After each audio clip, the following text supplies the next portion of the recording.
ఇంకా next day అండి, ఇంకా లక్ష్మీ అలంకార్కి అయితే మేము వచ్చాము. బాలాజీ అలంకార్ పక్కనే లక్ష్మీ అలంకార్ అయితే గోల్ బజార్లో ఉంది. అక్కడికైతే వచ్చాము ఎండి గొలుసు తీసుకోవాలని. మా మనవడు గురించి ఎండి గొలుసు అయితే తీసుకోవడానికి వచ్చాము. ఇంకా ఎండి గొలుసు బెళ్ళ 2 తీసుకుంటున్నామండి. అయితే ఈ గొలుసు అయితే తీసుకున్నాం బెళ్ళతో సహా.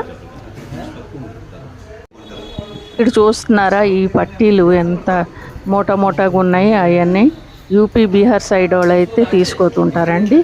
వాళ్ళు ఒక్కొక్క జత పట్టీలు 20 తులాలో ఇలా ఉన్నలాగా తీసుకొని వేసుకోతుంటారు. బంగారం రేటు ఎలా పెరిగిపోతుందో రోజుకి ఆ విధంగా ఎండి కూడా అదే విధంగా పెరుగుతున్నాయి రేట్లు. ఇంకా కొనలేకపోతున్నాం అనమాట. ఇంకా అక్కడ నుంచి గోల్ బజార్ నుంచి గేట్ బజార్ బ్యాంగిల్స్ షాప్కి అయితే వచ్చేసానండి. మనకి ఊరు వెళ్ళాలంటే ఇంకా లేడీస్కి బ్యాంగిల్స్, స్టిక్కర్ ఇటువంటివన్నీ కొనుక్కోవాలి కదా. ఇవన్నీ అయితే కొనుక్కొని షాపింగ్ చేసుకొని ఇంక ఇంటికైతే వచ్చామండి.